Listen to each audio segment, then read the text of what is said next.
신명기 이외에도 성경에 보면 설교가 몇 편 나옵니다. 실제로 여호수아의 고별 설교 이런 거 우리가 좀 보게 될 것이고, 또 사무엘의 고별 설교도 있고요. 실제로 솔로몬의 인생론 전도서가 실제로 한 편의 설교죠. 설교 중에 설교는 예수님의 설교죠, 그렇죠? 마태복음에 보면 5편의 설교가 잘 정리가 되어 있습니다. 그래서 산상순, 제자 파동 설교, 천국 비유 설교, 실제로 이제 진리에 대하여 받아들이는 사람 마음밭에 대한 이야기죠. 그다음에 공동체 강화, 마음을 돌이켜 어린아이처럼 되라 하셨던, 그다음에 종말 설교 이런 설교들이 있습니다. 그 사도행전 가게 되어지면 성령이 임하시고 난 다음에 예수님에 대하여 죽으신과 부활과 승천을 증언하는 베드로 설교가 있고, 또 스데반이 순교하기 전에 했던 스데반의 집사님의 설교도 있고, 바울의 전도 설교와 간증 설교 이런 설교들이 좀 있습니다. 설교의 종류도 꽤 많지만은 말씀드린 것처럼 설교의 가장 큰 틀이 설명하고 교훈하는 거예요. 그래서 대하 설교라고 하는 처음부터 끝까지 한 줄도 안 빠지고 우리가 다 말씀을 전하면, 그러면 우리가 모든 필요한 것들을 다 다룰 수 있는 설교가 되는 것이죠. 그래서 이렇게 크게 세 편의 설교와 함께 이제 마지막 모세의 이 죽음까지, 노래를 가르치고 죽었던 이야기까지 정리가 되어 있다는 말씀을 드렸습니다. 신명기 우리가 쭉 같이 봤는데, 이 6장에 보면 이마에 붙여라, 손목에 기호로 삼아라 할 때 이 테플린 하는 것이 있어요. 이게 뭐냐면 손목에다가 감고 그다음에 이 끈으로 이제 감는 겁니다. 왼손에다. 그래서 이제 손을 모으면 심장이 닿게 되는 거죠. 이제 이마에 붙이는 것도 이제 이런 것인데, 테플린, 우리말로 경문갑이라고 그래요. 경구가 들어있는 상자라는 것이죠, 그렇죠? 예수님 때 보니까 이걸 또 크게 만들어서 나는 억수로 하나님 사랑한다. 예수님 그런 거 보니까 딱 꼴보기 싫어요. 그냥 외식하는 거, 사람에게 보이려고 하는 거. 그런 거 하지 말라는 거죠. 이게 이제 집에 붙여놓는 거죠. 기둥에다가 매초자에서. 이 안에 크게 4가지 선구가 들어 있습니다. 하나는 해방에 대해서, 하나는 헌신에 대해서, 하나는 하나님 사랑에 대해서, 그리고 하나는 이제 하나님께 드려진 사람이 주어진 사명을 어떻게 감당할지에 대해서, 그렇게 이제 4가지 선구가 이렇게 들어 있습니다. 출애굽기 13장 1절에서 10절, 13절에서 16절 말씀하고, 지금 우리가 봤던 신명기 6장 1절에서 9절 말씀하고, 신명기 11장 13절에서 21절까지 말씀을 이걸 이제 꼭 붙여놓아라. 미간에 또 이거 붙이고 손목에 메어라 하신 그 말씀의 내용들이에요. 이 4가지 말씀은 꼭 염두에 두기를 원하셨던 것이었겠죠. 그래서 이 모세가 정리했던 하나님을 사랑하라는 말씀은 예수님께서 정말 율법을 바르게 해석했다는 거예요. 그래서 크고 처지되는 계명이 뭐라고요? 그렇죠. 모세가 해석한 그대로 마음을 다하고 성품을 다하고 힘을 다하여 주 너희 하나님을 사랑하라 하신 그 말씀의 내용이죠. 그래서 신약에도 똑같이 그렇게 말씀하고 있습니다. 그래서 이 바울 같은 분이 얘기하는 게 뭐냐면, 하나님의 사랑을 알게 되었다면, 주님께서 우리를 위해 주신다면 내가 하나님을 위하여 사는 것이다. 이걸 이제 명확히 하는 거죠. 사랑은 서로 위해 주는 거예요, 서로. 그게 사랑이죠. 일방적이면 오래 가지 못합니다. 하나님 쪽에도 오래 참고 기다리시지만 오래 갈 수 없을 수 있다는 거예요. 그래서 고린도 후서도 보면 5장에 우리가 만일 믿져서도 하나님을 위한 것이고 정신이 온전해도 너희를 위한 거다. 그래서 그 사랑이 우리를 강권하시는데, 우리가 생각해 보면 한 사람이 모든 사람을 대신하여 죽었으니까 모든 사람이 죽은 것 아닌가. 그가 모든 사람을 대신하여 죽으신 것은 살아있는 자들로 하여금 다시는 그들 자신을 위하여 살지 않고 오직 그들을 대신하여 죽었다가 다시 살아나신 이를 위하여 살게 하려고 하신 것이다. 이런 말씀을 하신 거예요. 인간관계라고 할 때 자기와의 관계보다도 하나님 관계가 더 우선일 수 있다는 거예요. 왜냐하면 나의 생명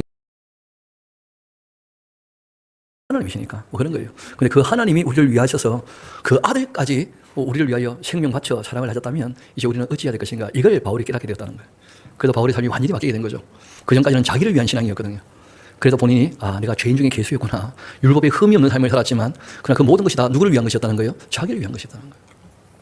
그래서 하나님이 어떻게 우리를 위해 주신지를 알게 되었기 때문에 이제 주를 위해 살게 된 것이었죠. 참 이거 보면 하고 싶은 말이 많았겠죠. 이런 거 세우지 말라고 하신 거예요.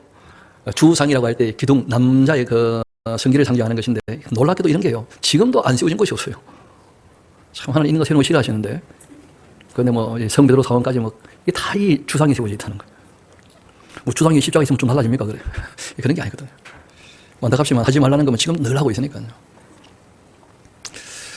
우리가 신명기 이어서 우리가 좀 이따가 우리가 보게 될 텐데, 여기 세겜 쪽에 이제 에발산 그린 산이 있는데 복과 저주를 선포했고, 여기 이제 돌 위에다가 회를 발라가지고 복과 저주문을 다 기록하게, 그렇게 했던 일들은 여호수아가 이제 하게 됩니다. 그래서 우리가 마땅히 배워야 할 것, 말씀드린 것처럼 하나님 경외하기를, 하나님 사랑하기를, 그 말씀에 순종하기를, 이런 걸 이제 우리가 꼭 배워야 하는 것이죠. 그리고 말씀드린 것처럼 궁극적인 메시아 왕국에 대한 약속이 성경에 있다. 끝날이 되면 하는 말씀 기억하면 좋겠다 하는 말씀을 드렸고, 또 나와 같은 예언자에 대해서 모세가 얘기했던 것이 예수님께 이루어졌다 하는 메시아 예언에 대해서 우리가 꼭 기억하면 좋겠죠. 그래서 이런 내용들을 우리가 함께 다 살펴보았으니까, 또 스데반의 설교에서도 똑같은 말이 나오죠. 이스라엘 자손에 대하여 하나님께서 너희 형제 가운데 나와 같은 자를 세우라 했던 자가 이 모세였고, 바로 모세가 말씀하셨던 누가 오셨다는 거예요? 메시아가 오셨다 아닌가, 그런 얘기를 이제 하는 것이죠.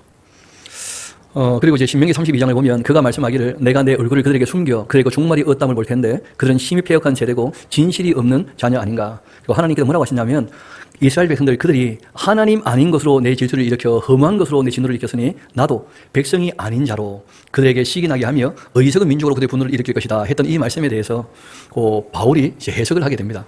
이 말이 무슨 말이냐면 이스라엘 백성이 우상을 섬겨서 하나님 마음 아프게 했다는 거예요. 하나님 쪽에서는 어떻게 할 것이냐, 이방인들을 먼저 불러가지고 이스라엘이 시기 나서 다시 돌아오게 그렇게 이제 하겠다 하고 말씀하신 것이죠. 그래서 그런 일이 있고 난 다음에야 자기 땅과 자기 백성을 위하여 어떻게 하실 거라고요? 속죄할 것이다. 그러니까 이스라엘은 먼저 부름을 받았지만 성경 기록한 것, 또 예수님께서 그 나라를 통해서 오신 것까지는 하나님 원하시는 대로 다 되었는데 그들이 이 제사장 나라의 역할을 감당하는 것은 그들이 안 해주니까 안 되는 거 아니에요. 그런데 하나님께서 일방적으로 하기로 하신 일이니까 그래서 그 일은 교회가 먼저 부름을 받고 그리고 난 다음에 예수님 재림 이후에 다시 부름을 받게 된 거죠. 이스라엘이 그렇게 된 것입니다. 그래서 사도 바울이 이제 그런 걸 깨닫게 되는 것이죠. 그러므로 내가 말한다. 그들이 넘어지기까지 실족했냐? 이스라엘은 안 망한다는 거예요. 하나님께서 망하지 않는다고 하셨으니까. 그럴 수 없다. 오히려 그들이 이렇게 이제 넘어져서 구원이 이방인들에게 이르게 된 것이고, 그리고 이스라엘로 시기나게 하는 것이다. 그들이 이렇게 넘어져서 세상의 풍성함이 되었다면, 그러면 그들의 그 실패가 이방인의 풍성함이 되었다면, 하물며 그들이 충만하게 정말 이스라엘이 자기 사명을 잘 감당했다면 얼마나 더 좋았겠나. 그 아쉬움이 있는 거죠.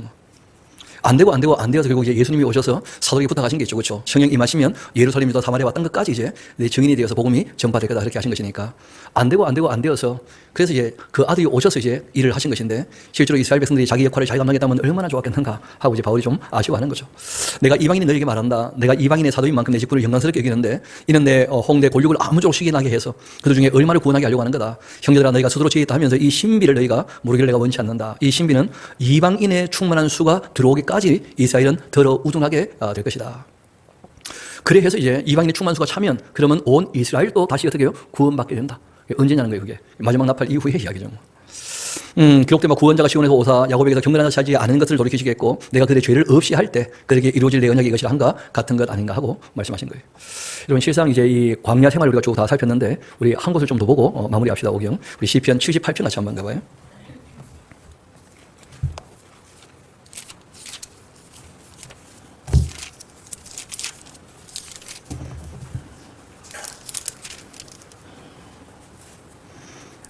거기 보면 이제 아삽의 시고, 아삽의 그 마석의 교훈시다. 그렇게 되어 있는데, 내 백성이여 내 율법을 듣고 내 입의 말에 귀를 기울여라. 내가 입열어 비유로 말하며 예로부터 감추어졌던 것을 드러내려고 한다. 이는 우리가 들어서 아는 바고 우리 조상들이 우리에게 전해준 바다. 우리가 이를 그들의 자손에게 숨기지 아니하고 여호와의 영예와 그 능력과 그 행하신 기이한 사적을 후대에 전하겠다. 여호와께서 그 증거를 야곱에게 세우시고 법도를 이스라엘에게 정하시고 우리 조상들에게 명령하셔서 그들의 자손에게 알리라 그렇게 하신 것인데 이는 그들로 후대 곧 태어날 자손에게 이를 알게 하고 그들은 일어나 그들의 그 자손에게 이르러서 그들로 그들의 그 소망을 하나님께 두며 하나님께서 행하신 일을 잊지 않고 오직 그 계명을 지켜서 그들의 그 조상들 곧 이 완고하고 폐역에서 그들의 마음이 정직하지 못하며 그 심령이 하나님께 충성하지 아니하는 세대와 같이 되지 않게 하려고 하신 거다. 에브라임 자손은 무기를 갖추며 활을 가졌으나 전쟁의 날에 물러갔다. 그들이 하나님의 언약을 지키지 않고 그 율법을 준행을 거절했고 여호와께서 행하신 것과 또 그들에게 보이신 그 기이한 일을 잊었기 때문에 그러하다. 옛적에 하나님께서 애굽의 땅에 소환들에서 기이한 일을 그들의 그 조상들에게 목전에서 다 행하셨었는데 그가 바다를 갈라가지고 물을 무더기같이 서기도 하시고 그들을 지나가기도 하셨고 낮에는 구름으로 밤에는 불빛으로 인도하셨고 또 광야에서 반석을 쪼개시고 매우 깊은 곳에서 나오는 물처럼 흡족하게 마시기도 하셨고 또 바위에서 시내를 내사 물을 강같이 흐르게 그렇게 하셨는데 그러나 그들은 계속해서 하나님께 범죄했고 메마른 땅에서 지는 자를 배반한 것 아닌가. 그들이 그 탐욕대로 음식 구하고 그들이 그 심중에 하나님을 시험을 했고 그뿐 아니라 하나님을 대적하여 말하기를 하나님이 광야에서 식탁을 베푸실 수 있겠는가 하면서 바라 그가 반석을 쳐서 물을 내셨는데 시내가 넘쳤지만 그러나 그가 능히 떡도 주시고 자기 백성을 위하여 고기도 예비하시리라 그렇게 하였도다. 그러므로 여호와께서 듣고 노하셨고 이 야곱에게 불같이 노하셨고 또한 이스라엘에게 진노가 불타오르셨다. 이는 하나님을 믿지 않고 그 구원을 의지하지 아니함 때문이다.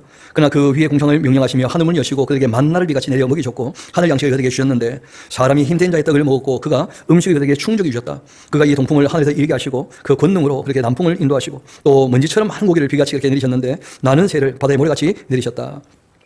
그가 그것들을 그들의 그 진중에 떨어지게 그렇게 하셨고 그들의 거처에 두르셨으므로 그들이 먹고 심히 배불렀지만 하나님이 그들의 원대로 그들에게 다 주셨는데 그러나 그들이 그 욕심을 버리지 않았다. 그들이 먹을 것이 아직 그들의 입에 있을 때 하나님께서 그들에게 노여움을 나타내시고 그들 중 강한 자를 죽이시고 이사야의 청년을 쳐 엎드려 세우셨다. 이러함에도 그들은 여전히 범죄했고 그 기이한 일을 믿지 아니했다. 그러므로 하나님께서 그들의 날들이 헛되이 보내게 이렇게 하셨고 그들의 해수를 두려움으로 보내게 하신 것이다. 하나님께서 그들을 죽이실 때 그들이 그에게 구하여 돌이켜 하나님을 간절히 찾았고 하나님이 그들의 반석이시며 지존하신 하나님이 그들의 구속자이심을 기억하였다. 그러나 그들의 입으로 그에게 또 아첨하며 자기로 그에게 거짓을 말하였으니 이는 하나님께 향하는 그들의 마음이 정함이 없었다는 거예요. 그러니까 우리가 이스라엘 백성들 하는 말을 들을 때 거짓말이 있다는 걸 꼭 기억하셔야 돼요. 그러니까 우리가 좀 전에 그런 거 봤죠. 하나님께서 올라가라고 했는데 안 올라갔다가 올라가지 말라니까 지난번 올라가라고 하신 대로 우리가 하나님 말씀을 따르겠습니다 하면서 그렇게 이제 한다는 거예요. 마치 하나님 잘 믿는 것처럼 실제로 욕심을 따라 하면서. 오직 하나님은 긍휼하심으로써 죄악을 덮어주시어 멸망시키지는 않으셨고 그 진노를 여러 번 돌이키셔가지고 그 모든 분을 다 쏟아내지는 아니하셨다. 그는 육체이며 가고 다시고 돌아오지 못하는 바람임을 기억하신 것이다. 그들이 광야에서 그들에게 반항하며 사막에서 그들을 슬프시게 함이 대체 몇 번이었나. 그들이 돌이켜 하나님을 거듭거듭 시험하며 이스라엘의 거룩한 일을 노엽게 하였다. 그들이 권능의 손을 기억하지도 아니하며 대적에게서 그들을 구원하신 날도 기억하지 아니하였도다. 그때 하나님께서 애굽에서 그 표적들을 소환들에서 그 징조를 나타내시고 그들의 그 강과 시내를 피로 변하여 그들로 마실 수 없게 하시고 쇠바리 때려 그들에게 보내어 그들을 물게도 하시고 깨구리를 보내어서 해하게 그렇게 하셨고 그들의 토산물을 황충해 주셨고 그들의 그 수고한 것을 맥두기에게 주셨고 그들의 그 포도나무를 우박으로 그들의 그 뽕나무를 서리로 죽이셨으며 또 그들의 가축을 우박에 그들의 그 양떼를 번개불에 넘기셨으며 그 맹렬한 노용과 또 진노와 분노와 또 고난 곧 재앙의 천사들을 그들에게 내려보내셨으며 또 그는 진노로 길을 닦으사 그들의 목숨이 죽음을 인하지 못하게 하시고 그들의 생명을 전염병에 부지셨고 애굽에서 모든 양자 곧 이 함의 장막에 있는 그들의 그 기력의 큰 것들 다 씻었는데 그러나 그가 자기 백성은 양같이 인도하여 내시고 광야에서 양떼같이 지도하셨도다. 그러니까 하나님께서 자기 백성 이스라엘에 대한 얘기를 하실 때 우리가 꼭 같이 염두에 둘 것은 이스라엘 백성은 천하 만민에게 복 주시려고 제사장 나라로 부름을 받은 사람들이다 하는 걸 꼭 염두에 두셔야 돼요. 그래서 단지 이 성경이 이스라엘만을 위한 그런 게 아니라는 거예요. 천하 만민을 위한 책이에요. 이스라엘 역사 자체도 마찬가지고. 이어봅시다. 54절. 그들은 그 성소에 영렸고 그 오른손으로 만드신 산으로 인도하셨고 또 그 나라를 그들 앞으로 쫓아내시며 줄을 쳐서 그들의 소유를 분배하시고 이스라엘의 지파들이 그의 그 장막에 살게 하셨다. 그러나 그들은 지존하신 하나님을 시험하고 반항하고 그 명령을 지키지도 않고 그리고 조상들같이 배반하고 그리고 또 거짓을 행하고 속이는 화같이 빗나가서는 자기 산당들로 그 노용을 일으키며 그리고 조악한 우상들로 그를 진노하게 하였다. 하나님이 들으시고 분내어 이스라엘을 크게 미워하시고 사람 가운데 세우신 장막 곧 실로의 성막을 떠나버리셨다. 그가 그 능력을 포로에게 넘겨주시며 그 영광을 대적의 손에 넘기신 것이다. 광야뿐 아니고 그 역사 가운데서도 결국 하나님께서 함께 할 수 없어서 어떻게 됐다는 거예요? 떠나고 말았다. 그래서 이제 남왕국이 바벨론에 무너진 것이죠. 우리 또 81편 같이 가봅시다. 거기 보면 또 우리가 크게 하나 오해한 게 있는데 우리 17 보면 이런 말씀이 있죠. 나는 너를 애굽 땅에서 인도해낸 여호와 너희 하나님이다. 내 입을 크게 열라 내가 채우리라. 요것만 또 딱 따가지고 막 입을 크게 엽시다. 하나님이 채워주십니다. 할렐루야 하면서 또 그러고 싶다는 거예요. 전혀 그 얘기를 하는 게 아니고 앞에부터 한번 보면 이런 내용입니다. 광야에서 그들이 원하는 걸 다 들어줬는데 그들은 하나님께 돌아오지 않았다는 거예요. 거기에 대해 책망을 하는 내용이거든요. 그런데 앞뒤 구절과 아무 상관없이 한 절도 아니고 반절 잘라가지고 막 입을 크게 열면 채워줍니다. 할렐루야 하면서 막 그 왜 못 받느냐? 입을 작게 열어가지고 못 받는데 그런 식으로 얘기를 하니. 아삽이시고 인도자를 따라 깃띠시라는 이 곡조에 맞춘 노래인데요. 우리 능력이 되시는 그 하나님을 향하여 기쁘게 노래하며 야곱이 하나님을 향하여 저희가 이 소리를 칠지어다. 실을 읊고 속옷지고 아름다운 수금에 비파를 아우를지어다. 좌로 보름 또 우리의 명절의 나팔을 불지어다. 이는 이사야의 율례고 야곱의 하나님의 규례다. 하나님께서 그 애굽 땅을 치러 나가시던 때 요셉의 조국 중에 이를 증거로 세우셨다. 거기서 내가 알지 못하던 말씀을 듣게 되었다. 이르시되 내가 그 어깨에서 짐 벗기고 그 손에서 광기를 놓게 했다. 너가 고난 중에 부르짖으며 또 내가 너를 건졌고 우레 소리에 은밀한 곳에서 내게 응답했고 무리와 물가에서 너를 시험하였다. 내 백성이여 들어봐라. 내가 너에게 증언할 거다. 이스라엘이여 내게 듣기를 원한다. 너희 중에 다른 신을 두지 말고 이방 신에게 절하지 마라. 나는 너를 애굽 땅에서 인도해낸 여호와 너희 하나님이다. 내 입을 크게 열라. 내가 채우리라. 그렇게 했는데 그러나 그렇게 되시잖아요. 역적. 내 백성은 내 소리를 듣지를 아니했다. 이스라엘이 나를 원하지 아니했다. 하나님은 그들에게 필요한 것을 다 주셨다는 거 아니에요. 물도 주시고 만나도 내려주시고 그리고 비를 매출하기도 보내주시고 그런데 그들은 정작 하나님의 말씀을 듣지 않더라는 거예요. 그러므로 내가 그 마음을 완악한 대로 버려두어서 그 임의대로 행하게 그렇게 한 것이다. 내 백성아 내 말을 들으라. 이스라엘아 나의 도를 좀 따라라. 그러면 내가 속히 그들에게 원수를 누르고 내 손 돌려 그들의 대적을 칠 텐데 여호와를 미워하는 자는 그에게 복종하는 채 할지라도 그들의 시대는 영원히 계속될 것이다. 또 내가 이 기름진 밀을 그들에게 먹이고 반석에다 나오는 꿀을 그걸로 너희를 만족하게 하리라. 그렇게 하셨다는 거예요. 하나님을 미워하고 복종하는 채 하는 사람은 다 망할 것이고 하나님을 사랑해서 그 말씀에 따르는 사람들은 영원할 것이다. 이렇게 말씀하신 것이죠. 우리 그리고 고린도전서 10장에 가면 바울이 또 이 광야에 대해서 설명한 내용이 나오죠. 우리 고린도전서 10장 같이 한번 가봅시다.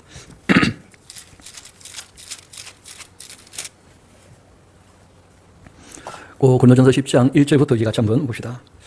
형제들아 나는 너희가 알지 못하기를 원하지 않는다. 우리 조상들이 다 구름 아래에 있었고 바다 가운데 지나면서 모세에게 속해서 다 구름과 바다에서 세례를 받았고 다 같은 신령한 음료를 먹었고 다 같은 신령한 음식을 먹었고 음료를 마셨는데 이는 그들 따르는 신령한 반석으로부터 마신 것이다. 그 반석은 곧 그리스도시라.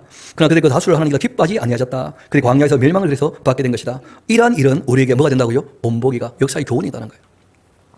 우리로 하여금 그들이 악을 지게 한 것 같이 즐기하는 자가 되지 않게 하려고 한 것이다. 그들 가운데 어떤 사람들과 같이 너희는 우상숭배하는 자가 되지 말라. 기록된 바 백성이 앉아서 먹고 마시고 일어나 뛰논다 한 것 같지 않느냐. 또 그들 중에 어떤 사람들처럼 음행하다가 하루에 2만 3천 명 죽었다. 우리는 그들과 같이 음행하지 말자. 또 그들 가운데 어떤 사람은 주를 시험하다가 뱀에게 멸망했는데 우리는 그들과 같이 시험하지 말자. 그들 가운데 또 어떤 사람은 원망을 하다가 멸망시키는 자에게 멸망되었으니까 너희는 그들과 같이 원망하지 말아라. 그들에게 일어난 이러한 일들은 다 본보기가 되는 것이고 또한 말세를 만나 우리를 깨우치기 위해서 다 기록된 것 아니냐. 그런즉 이 선질로 생하는 자 넘어질까 조심해야 될 거다. 그러니까 이스라엘 백성들이 어떤 착각을 했느냐. 애굽에서 나왔으니까 잘했다 이렇게 생각했다는 거예요. 우리에게 똑같은 말씀을 하시는 거예요. 끝까지 가야지 신앙이 끝까지.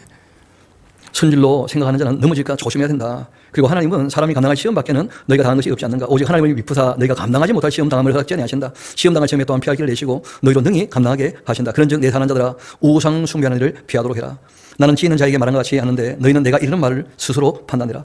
우리가 축복하는 바 축복의 자는 그리스도의 피에 참여함이 아니며 우리의 떼는 떡은 그리스도의 몸에 참여함이 아니겠느냐. 떡도 안 하고 많은 우리가 한 몸이니까 우리가 다 한 떡에 참여함이라. 육신을 따라난 이 사이를 봐라. 재물을 먹은 자들이 다 제단에 참여하는 자들이 아니겠느냐. 그러니 내가 무엇을 말하느냐. 우상 재물은 무엇이며 우상은 뭐냐. 무릇 이방인이 제사하는 것은 귀신에게 하는 것이고 하나님께 제사하는 것이 아니지 않느냐. 나는 너희가 귀신과 교제하는 자가 되기를 원치 않는다. 너희가 주의 잔과 귀신의 잠을 겸하여 마시지 못하고 주의 식탁과 귀신의 식탁에 겸하여 참여하지 못할 것이다. 그러면 우리가 주를 노여워하시게 하겠냐. 우리가 주보다 강한 자냐. 그렇지 않으니까. 그래서 우리가 하나님을 바르게 생길 때 좀 순수해야 될 겁니다. 그래서 이거 광야에서 길들을 보면 좀 실제로 하나님의 말씀을 따라 나온 거 아니에요.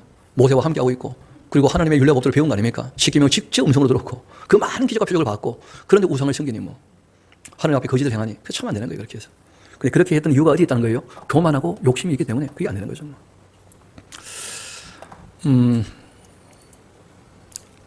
그리고 우리 그 다음 이야기 한번 봅시다. 여호수아서 같이 봅시다.